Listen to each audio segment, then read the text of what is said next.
Évangile de Jésus-Christ selon saint Matthieu. En ce temps-là, Jésus disait à ses disciples : « Ne jugez pas pour ne pas être jugés. De la manière dont vous jugez, vous serez jugés. De la mesure dont vous mesurez, on vous mesurera. Quoi ? Tu regardes la paille dans l'œil de ton frère, et la poutre qui est dans ton œil, tu ne la remarques pas ? Ou encore, comment vas-tu dire à ton frère : laisse-moi enlever la paille de ton œil, alors qu'il y a une poutre dans ton œil à toi ? Hypocrite, enlève d'abord la poutre de ton œil, alors tu verras clair pour enlever la paille qui est dans l'œil de ton frère.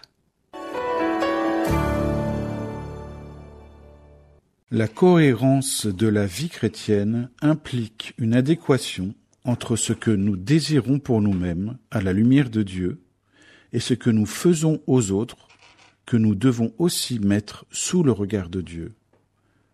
Ne pas être jugé, ne pas être l'objet de condescendance, ne pas être méprisé, ne pas être moqué et tant d'autres actions blessantes dont nous pouvons être l'objet, nous ne le voulons pas. Bien au contraire, nous apprécions la bonté, la générosité, la compassion, la miséricorde que nos frères et sœurs peuvent avoir à notre égard. Jésus nous enseigne à ajuster nos actions envers les autres à la mesure de ce que nous souhaitons que les autres fassent pour nous.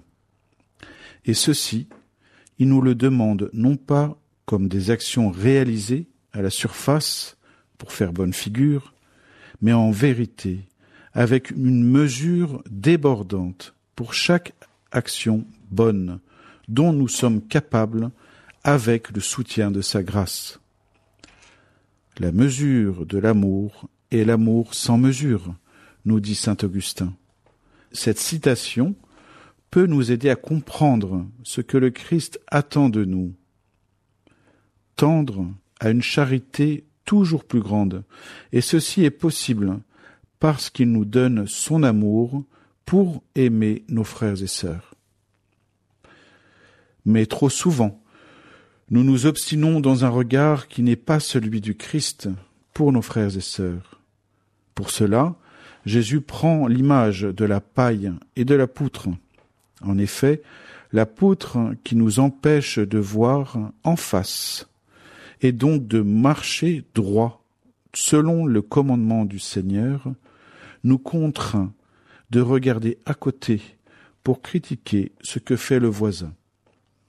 Le Christ nous montre notre aveuglement et nous encourage à suivre droit la voie du Seigneur plutôt que de juger ce que fait notre prochain.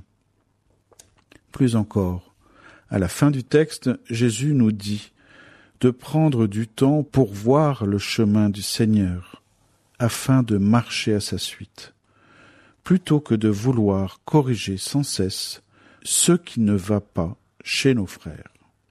Bonne journée à tous. L'évangile du jour était commenté par Stanislas Zagli, responsable de la pastorale des jeunes dans le diocèse de Luçon.